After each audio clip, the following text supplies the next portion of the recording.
Assalamualaikum warahmatullahi wabarakatuh.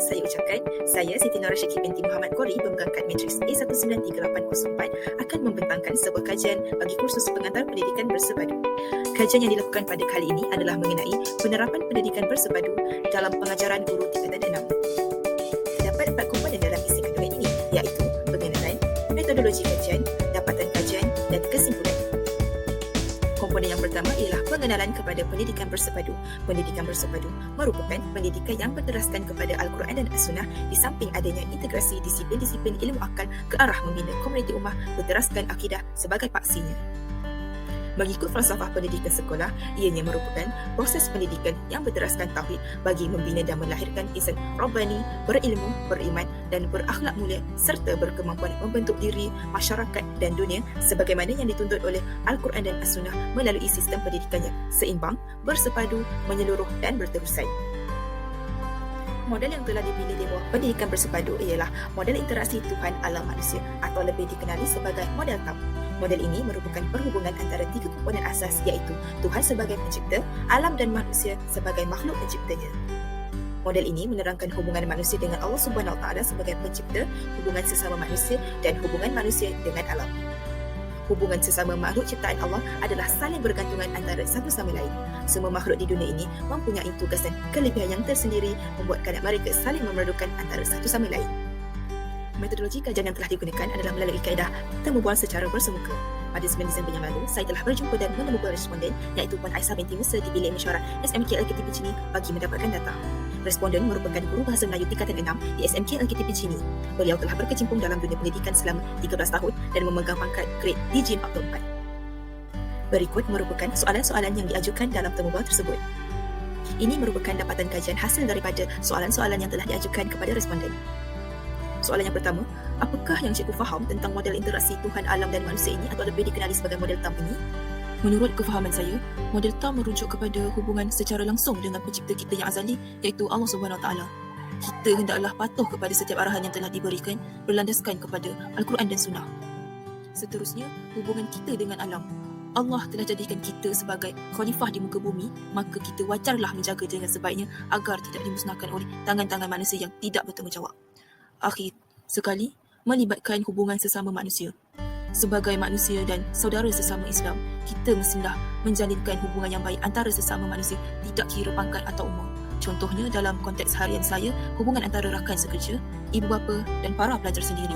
Untuk soalan kedua, boleh saya tahu sejauh manakah model TAM ini diterapkan dalam pengajaran dan pembelajaran di sini? Pelaksanaan bina insan di sekolah ini sangat bagus. Boleh dikatakan setiap pagi kami akan menyarankan para pelajar untuk hadir ke sekolah seawal mungkin sebelum jam 7.15 pagi supaya kami dapat menerapkan rasa cinta dan sayang kepada Allah dengan membacakan zikir maksurat sebelum bermulanya PDPC. Guru-guru juga turut bersama-sama membacakan zikir tersebut. Oleh itu, kita dapat lihat konsep ketuhanan ini ditanam dalam diri agar dapat memupuk rasa cinta dan sayang kepada Allah. Setiap hari Jumaat, kami akan melaksanakan bacaan Yasin dan solat sunat hajat secara berjemaah untuk mengukuhkan kepercayaan kepada Tuhan dan mengingatkan diri bahawa setiap kejayaan kita mesti disulami dengan usaha, doa dan tawakal. Untuk pengajaran di dalam kelas pula, saya sebagai guru yang mengajar subjek bahasa Melayu akan selalu menyelitkan nasihat dan pesanan seperti mengingatkan mereka bahawa setiap apa yang kita inginkan berlaku dengan izin Allah Subhanahu Wa Taala. Kita hendaklah percaya dengan ketentuan Allah. Kejayaan tidak akan datang secara bergolek tetapi dengan usaha. Allah juga berfirman bahawa Allah akan mengubah nasib sesuatu kaum jika kaum itu ingin mengubahnya. Dari firman tersebut, saya kuatkan kepercayaan dalam diri pelajar bahawa setiap perkara yang berlaku dengan kekuasaan dan ketentuannya.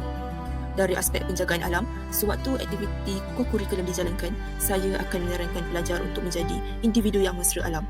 Misalnya, melalui aktiviti masakan rimba untuk mendedahkan para pelajar kepada kepenggunaan sumber alam dengan sebaiknya untuk meneruskan kelangsungan hidup. Daripada aktiviti bersama tersebut, secara tidak langsung akan terjalinnya ukhuwah antara sesama pelajar serta hubungan pelajar dan juga guru.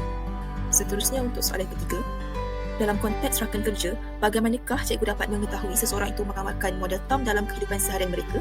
Sekolah ini merupakan salah sebuah sekolah yang telah mencapai usia emas. Jadi bilik guru ni sudah usang dan lama. Dari segi suasana bilik guru yang agak padat dengan bilangan guru yang semakin bertambah, hubungan antara rakan kerja terjalin dengan baik tanpa adanya jurang senior dan junior. Guru-guru di sini sering mengadakan aktiviti yang menguatkan jalinan persahabatan kami seperti hari keluarga dan acara makan potluck. Saya percaya bahawa setiap rakan akan membantu jika ada kesulitan dan kami saling bergantung antara satu sama lain. Oleh itu, sikap toleransi kami terhadap satu sama lain memang wujud. Di samping itu, untuk kepercayaan kepada Tuhan, ramai guru menggunakan waktu yang terluang untuk melakukan solat sunat duha di surau bersama-sama. Mereka sememangnya menjaga hubungan baik dengan Tuhan dan sentiasa mengajak dalam melakukan kebaikan. Selain itu, bilik guru ini hanya mempunyai seorang sahaja tukang kebun yang ditugaskan untuk memastikan kebersihan bilik guru terjamin. Namun begitu, semua guru memastikan mereka tidak melakukan pencemaran di bilik guru demi kepentingan bersama. Sebagai contoh, apabila makan di bilik guru, mereka akan memastikan tiada sisa makanan ditinggalkan di atas meja dan mengemas semula tempat tersebut. Jadi, wujudlah suasana kerja yang lebih selesa. Untuk soalan keempat, apakah cabaran yang dihadapi dalam mengaplikasikan model TAM di tempat kerja? Sekarang saya mengajar sepenuhnya murid tingkatan 6. Jadi bagi saya untuk melaksanakan model TAM ini merupakan satu cabaran yang amat besar. Seperti yang semua telah maklum, belajar lebih dekat dengan kecanggihan teknologi seperti telefon pintar berbanding melakukan ibadah dengan membaca Al-Quran dan solat. Jadi biasanya saya akan memulakan PDPC dengan sesi dari hati ke hati yang berteraskan konsep ketuhanan. Saya cuba mengingatkan para pelajar bahawa solat itu sangat penting. Walaupun mereka merupakan pelajar tingkatan 6, namun ada dalam kalangan mereka yang tidak mampu membaca doa kunut. Dari situ kita dapat lihat ia merupakan cabaran yang besar bagi saya kerana pada usia di akhir belasan tahun, mereka seharusnya lali dengan perkara tersebut. Tetapi malangnya, ilmu agama tidak dijinakkan dalam diri mereka. Mereka lebih memilih untuk berhibur dengan media sosial seperti WeChat, TikTok dan deretan drama Korea yang kurang menerapkan konsep ketuhanan. Dari segi sesama manusia dengan alam, agak susah untuk saya jadikan mereka biasa dengan keadaan kelas yang bersih sebelum memulakan PDPC. Jadi, ini merupakan satu tugas yang harus dipikul untuk mendidik pelajar tentang kepentingan menjaga kebersihan sebelum kelas bermula agar sesi PDPC dapat berjalan dengan baik. Seterusnya, hubungan sesama manusia. Saya tidak mahu pelajar bergaul dengan kelompok-kelompok yang tertentu sahaja. Kebanyakan pelajar memilih untuk berkawan dengan orang tertentu sahaja. Oleh itu, saya akan menetapkan ahli kumpulan agar tiada jurang antara mereka. Saya tidak mahu pelajar memandang kelemahan seseorang itu sebagai sesuatu yang buruk kerana setiap manusia yang dicipta oleh Allah mempunyai kelebihan dan kelemahan yang tersendiri. Oleh itu, model interaksi TAM ini sewajarnya dilaksanakan dan diterapkan dalam diri pelajar. Sesungguhnya, manusia mempunyai kesamaan yang Allah jadikan dan mempunyai sikap saling bergantungan antara satu sama lain. Untuk soalan terakhir, pada pendapat cikgu, adakah kegagalan pelajar mengamalkan model interaksi TAM ini dalam kehidupan dan pembelajarannya berpunca sepenuhnya daripada pihak tenaga pengajar? Pada pendapat saya, tidak wajarlah untuk menyalahkan pihak pengajar jika konsep model interaksi TAM ini tidak diamalkan oleh pelajar. Sememangnya pelajar berada di sekolah lebih lama, namun seharusnya ibu bapalah yang harus menerapkan nilai agama dalam diri pelajar sejak kecil lagi. Apabila perkara tersebut sudah sebati dalam diri pelajar, maka tugas guru hanyalah sekadar mencantikkan lagi asas ilmu mereka dengan misalnya mengajarkan cara bacaan Al-Quran dengan bertajwid.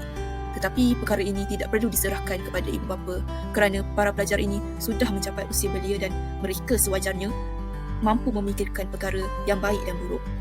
Inisiatif daripada mereka perlu ada bagi membaiki ilmu yang sedia ada. Jika mereka tahu ilmu agama mereka berada pada tahap yang rendah, mereka boleh berusaha menaik taraf ilmu sedia ada dengan menggunakan teknologi seperti internet. Selain itu, rakan sebaya juga memainkan peranan untuk memberi teguran dan mengajak rakan untuk melakukan kebaikan kerana lazimnya pelajar lebih selesa dengan rakan-rakan dibandingkan dengan guru. Oleh itu, semua pihak, tidak kira ibu bapa, guru, rakan-rakan, malah masyarakat juga hendaklah memainkan peranan dalam menerapkan model ini dengan menjaga hubungan baik dengan Tuhan, alam dan sesama manusia. Kita sebagai manusia sewajarnya mempunyai rasa tanggungjawab terhadap tiga aspek ini kerana kita lahir dalam keadaan yang tidak tahu dan kita hendaklah mencari ilmu untuk menjadikan diri kita lebih baik. Dapat disimpulkan bahawa model interaksi TAM ini amat penting dan perlu dijadikan asas dalam kehidupan seharian manusia. Model ini mampu membantu seseorang individu cemerlang dunia dan akhirat seiring dengan takrif pendidikan bersepadu, iaitu pendidikan yang berteraskan Al-Quran dan As-Sunnah. Pengamalan model ini dalam pembelajaran mampu meningkatkan kualiti akademik dan membina sasiah yang baik kepada pelajar. Apabila seseorang individu itu menghayati model TAM, kita dapat menilai perilaku dan tindakan mereka terhadap sesuatu perkara. Mereka lebih cenderung untuk bersikap positif dan tidak mementingkan diri sendiri. Sekian sahaja daripada saya. Terima kasih.